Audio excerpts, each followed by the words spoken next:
మీ ప్లేట్లో ఉండే ప్రతి రొయ్య వెనుక ఒక రైతు చెమట, ఒక కుటుంబం యొక్క జీవనోపాధి ఆధారపడి ఉంది. కానీ ఇప్పుడు ఒక విదేశీ నిర్ణయం అమెరికా అధ్యక్షుడు డొనాల్డ్ ట్రంప్ సుంకం పెంపు తీర ప్రాంత రైతుల కలలపై నల్ల మేఘాలను కమ్మేసింది. లక్షల కుటుంబాల కలను కూల్చింది.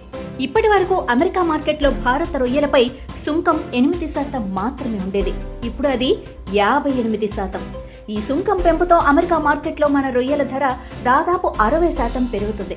కిలో 100 ఉన్న రొయ్యల ధర 160కి చేరుతుంది.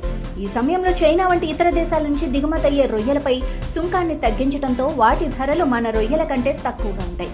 దీంతో అమెరికా వినియోగదారులు ఎక్కువ ధర పెట్టి మన రొయ్యలను కొనుగోలు చేయడానికి ఆసక్తి చూపరు. ఇది మన ఎగుమతులకు తీవ్రమైన నష్టం కలిగిస్తుంది. ఇది భారత రొయ్యల ఎగుమతులపై నేరుగా దెబ్బపడుతుంది. విశ్లేషకుల అభిప్రాయం ప్రకారం అమెరికా మార్కెట్లో నష్టాన్ని తగ్గించుకోవడానికి భారత్ తన రొయ్యల ఎగుమతులను చైనా వైపు మళ్లించే అవకాశం ఉంది.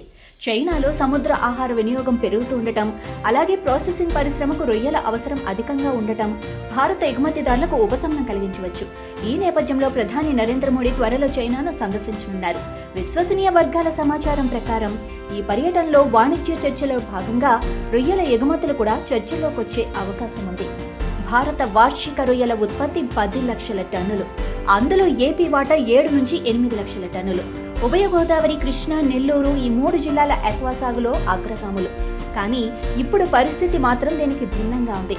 సాగు ఖర్చులు, ఫీడ్, విద్యుత్, కూలీలు అదే స్థాయిలో ఉన్నాయి. ధరలు పడిపోతున్నాయి. 350 రావాల్సింది 250కే అమ్మకం. రైతులు సాగు మానేయాలా అన్న దిక్కుతోచని పరిస్థితి. ఇది వాణిజ్య సమస్య కాదు, జీవనోపాధి సంక్షోభం. ఈ రంగంపై ఆధారపడేవారు రైతులు, ఫీడ్ మిల్లులు, ప్రాసెసింగ్ సెంటర్ల కార్మికులు, ప్యాకింగ్, రవాణా రంగం. సుంకం పెంపు ఈ పూర్తి చైన్ సిస్టమ్ను కుదిపేస్తోంది. దీనిపై స్పందించిన AP deputy speaker Kanumuru Raghuramakrishnaraju ఈ సమస్యను కేంద్రం దృష్టికి తీసుకెళ్లి పరిష్కారం కోసం కృషి చేస్తాను అని హామీ ఇచ్చారు.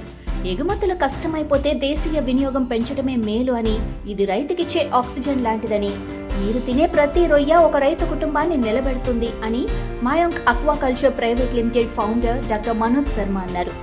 మనం రొయ్యలు తినటం వలన కలిగే ప్రయోజనాలు ఏంటి అంటే, రైతు అమ్మకానికి ఇబ్బంది పడడు, ఫామ్ మూసివేయడు, వేల కుటుంబాల జీవనోపాధి నిలబెడతాం, దేశీయ ఆక్వా రంగం బలపడుతుంది, మన కరెన్సీ మన దేశంలోనే తిరుగుతుంది.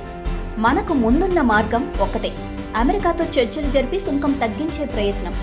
Japan, Europe, middle east, China వంటి కొత్త మార్కెట్లలో ఎగుమతులు, దేశంలోనే రొయ్యల వినియోగాన్ని ప్రోత్సహించడం, ఈట్ ష్రింప్ ఇండియా మిషన్ అనే నినాదంతో ముందుకెళ్లటం.